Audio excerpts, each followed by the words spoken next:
देश में कोरोना का संक्रमण भले ही काबू में हो, लेकिन पड़ोसी मुल्क चीन में संक्रमण तेजी से बढ़ता जा रहा है। चीन में बढ़ते कोरोना को देखते हुए भारत सरकार भी अलर्ट हो गई है। न्यूज एजेंसी के मुताबिक बुधवार को केंद्रीय स्वास्थ्य मंत्री मनसुख मांडविया ने एक हाई लेवल मीटिंग बुलाई थी, जिसमें अधिकारियों को सर्वेलांस और जीनोम सीक्वेंसिंग बढ़ाने के निर्देश दिए गए हैं। चीन में कोरोना से हालात बिगड़ते जा रहे हैं। यहाँ फरवरी 2020 के बाद से सबसे बुरी स्थिति बताई जा रही है। चीन में कुछ दिन से 3000 से ज्यादा मामले सामने आ रहे हैं। सिर्फ चीन ही नहीं, बल्कि हांगकांग, दक्षिण कोरिया समेत अफ्रीकी और यूरोपीय देशों में भी कोरोना के मामले फिलहाल बढ़ने लगे हैं। मंडाविया ने 3 मोर्चों पर अलर्ट रहने को कहा।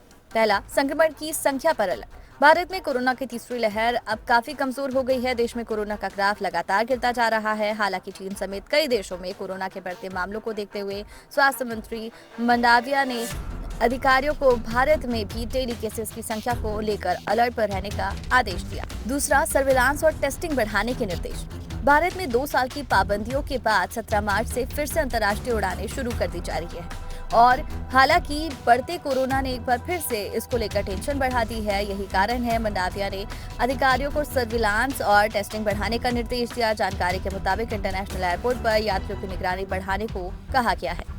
तीसरा, जीनोम सीक्वेंसिंग तेज की जाए। चीन में ओमिक्रॉन का सब वेरिएंट BA.2 तबाही मचा रहा है। वहीं कुछ देशों में अब डेल्टाक्रॉन के मामले भी सामने आने लगे हैं। डेल्टाक्रॉन कोरोना के डेल्टा और ओमिक्रॉन वेरिएंट से मिलकर बना है। स्वास्थ्य मंत्री मंडाविया ने अधिकारियों के डेल्टाक्रॉन के मामलों पर नजर रखने को कहा। इसके साथ ही जीनोम सीक्वेंसिंग बढ़ाने को भी कहा गया है, ताकि अगर कोई नया वेरिएंट भारत में आया हो तो उसकी पहचान जल्द हो सके। भारत में फिलहाल क्या है कोरोना की स्थिति?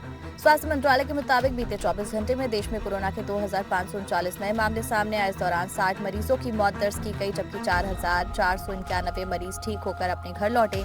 इसके एक दिन पहले कोरोना के 2876 मरीज सामने आए थे। फिलहाल देश में कोरोना का इलाज करा रहे मरीजों की संख्या 30,799 है, जबकि संक्रमण का दर घटकर 0.7% पहुंच गया है। दुनिया भर में फिर से बढ़ने लगा कोरोना। जनवरी के आखिर में दुनिया में कोरोना के मामलों में गिरावट आने लगी है, लेकिन अब फिर से संक्रमितों की संख्या बढ़ने लगी है। विश्व स्वास्थ्य संगठन के मुताबिक बीते एक हफ्ते में दुनिया भर में कोरोना के 1.10 करोड़ से ज्यादा नए मामले सामने आए, जो इससे पहले के हफ्ते से 8% ज्यादा है। WHO ने बुधवार को बताया कि चीन और दक्षिण कोरिया में कोरोना के मामले 25% और मौतें 27% तक बढ़ गई है। अफ्रीका में भी नए मामलों में 12% और मौतों में 14% की बढ़ोतरी हुई, जबकि यूरोप में नए मामले 2% तक बढ़ गए। हालांकि यूरोप में मौतों का आंकड़ा स्थिर बना हुआ है। अमेरिका और यूरोप में नई लहर की आशंका।